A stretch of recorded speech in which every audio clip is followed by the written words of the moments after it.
Hey, Bob Randklev here, certified emotion code practitioner, and today I want to talk to you about what is the emotion code chart. I get that question a lot, or people want to know what the chart is, who, what, why, where, and so first let me just kind of overview here. And this is the emotion code chart that I carry with me at all times. It is also a magnet, so I have the combination of both the magnet and the emotion code chart. Again, there's 60 emotions on this chart.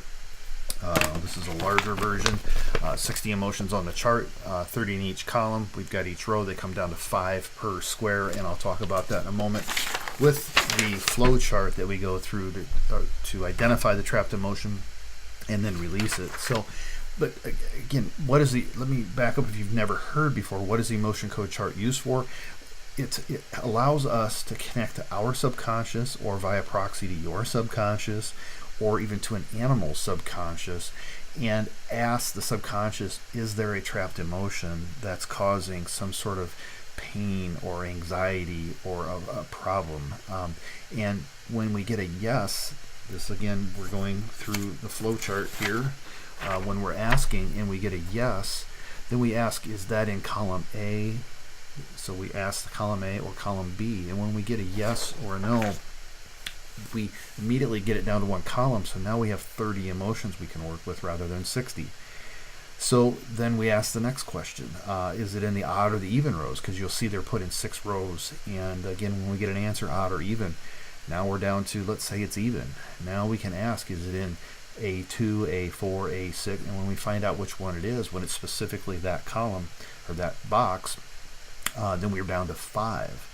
And then we can actually go, is it the first, second, third, fourth, fifth, or name them off and find out which one. So, when I first heard about the emotion code, I Googled and looked and found some videos and some information out there. So that's my goal of this video, is to help you if you're looking for the first time, is what is this emotion code chart all about and how is it used. So that is a quick overview. I'll give you some more detail of how we, by using muscle testing to talk to your subconscious, to ask a question, to narrow down from a column to a row to a box to an emotion, then we can do the work to release that trapped emotion.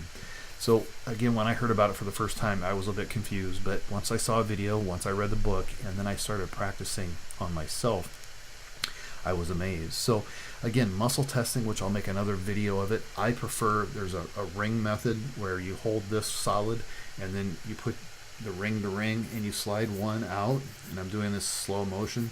So you're just sliding it and you're asking yourself a question. I am Bob. So when I say I am Bob, because I am Bob, it locks up. So I'm Joe, I'm Sally, I'm Bob. And so you might say, well, you're just doing that. No. Try it 100 times a day. Try it on what color is the apple, or just try different testing on things you know the answer to, and get in a practice. Do it 100 times a day, and within a few days or a week, you'll be an expert at it. You'll be amazed when you connect to your subconscious. So as I mentioned, again, we use the emotion code flow chart, and the reason that's important is it helps us narrow down that when we're working with someone or an animal or ourselves, we can ask, what is the trapped emotion that's causing the issue? Is it in column A or column B? And is it in those rows? I've talked about that, but there's another level that goes, if we ask, is it in column A, and we ask, is it in column B, and we can't get an answer, I always ask, is it a heart wall? So this will tell people, or tell me if people have a heart wall, which is the same trapped emotions we're talking about, but they're wrapped around the heart. And a heart wall kind of blocks you from love and happiness, makes you feel disconnected from others. So we want to clear that. We want people to be happy, connected to others, and not feel that. So some emotions based on that issue is wrapped around the heart wall. So we're going to use the same column A, column B, odd, even, down to that, but now we're focusing on the heart wall. Also, some people will use that when they may determine that it's inherited. Personally, once I find out what the emotion is, will ask, when did you receive this? If I'm working with someone who's, say, 60, I'm going to say, did they receive this trapped emotion or acquire this trapped emotion before they were 30? And you'll get a yes or no. If it's yes, is it before 15? Because we just keep cutting in half. If it's yes, is it before they were 7? And I get a no. Then I'm like, is it before 10? And I get a no. So I know it's somewhere between 10 and 15. So then we'll go 11, 12, 13 until we get the answer. and then we can determine around the time frame. It's not perfect. I always give it a year or so each way that this trapped emotion was acquired, and that's where it's been embedded in your body. So whether it's around your heart or whether it's just a general one, we want to use the chart to narrow down to which one it is so we can get it released. And with timing, we can oftentimes find out. Sometimes it'll go before 7, it'll go before birth, and we'll find out that that is an inherited emotion. So you can ask if this is an inherited emotion, and even if it is inherited, you can find out if it's from mom or dad or what side of the family it's from. You can find out how many generations it goes back. It's quite fascinating how the whole thing works.